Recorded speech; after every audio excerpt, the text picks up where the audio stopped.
Good morning.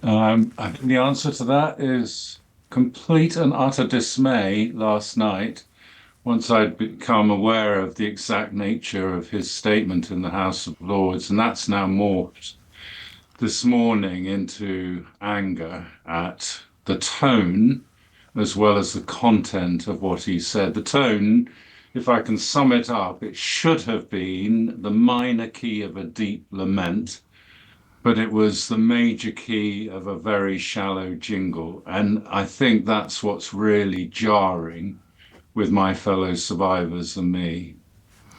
He's still the boss, as it were. How do you think this means maybe the high echelons of the church are dealing with this and might deal with such issues in the future? Well, I think he is still the boss, and that in itself is a mystery because I think in any other organization he would have been shown the door. And I think that what should have been an immediate resignation, standing down from all duties, has turned into a sort of happy retirement brought forward. And that to survivors, not just of John Smyth like myself, but survivors of other Anglican church abuse, is a complete and utter mystery why that's happened.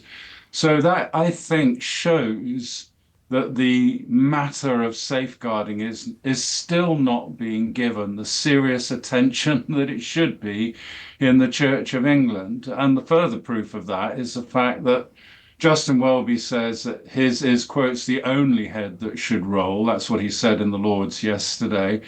But actually, survivors have been calling for more heads to roll. Other senior clergy who are described in the Makin review into John Smyth's abuses as having failed us as survivors, failed us very badly indeed, they need to step down and step aside as well. So I think that the whole matter is not being taken yet as anything like as seriously as it should.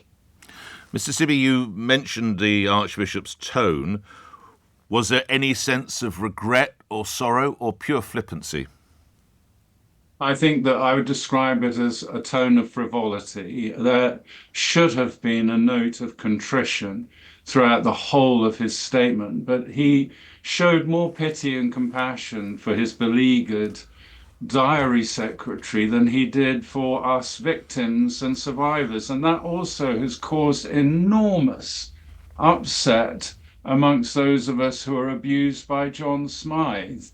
It's not like we're conducting some sort of ongoing pity party, but it would be nice to have at least some measure of empathy shown by the top of the Church of England, not just Justin Welby, but other bishops who are implicated in the Makin review.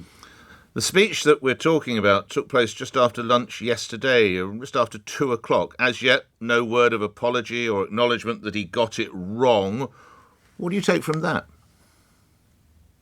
I think it's just further evidence of the complete lack of connection between Lambeth Palace and the rest of the nation, because everyone else that I speak to and listen to, including not just in the press, but just amongst my friends and family, everyone else is completely and utterly appalled by the tone and the content of the statement that he made. And I feel like there's a massive disconnect between what he thinks and how he perceives what he says and the way everyone else does. And that disconnect is very disturbing because it suggests to me that the hierarchy of the Church of England, if he's anything to go by, lives in this sort of hermetically sealed bubble in which they feel like they can say anything they want. But actually, we're holding them now to account, much greater account than ever before. And their feet are held now to the fire, and they've got to react and do the right thing. Lastly, I'm going to use the word again. I think there was a flippant tone to the lines about someone's head had to roll. Yeah, do you think that shows? Absolutely, that was I'm so sorry, sir. Yeah, I was going to say, mean, do you think that means he didn't think he actually should have had to quit, Mr. Stibbe? Yes, I think you're absolutely right in your assessment there. The thing I took away first, which did enrage me, was this idea that he was now questioning, or at least the implication that he was now questioning his personal responsibility and accountability for what happened. And I think that that's something that really has riled us, because when he did resign, he talked about his personal as well as institutional responsibility.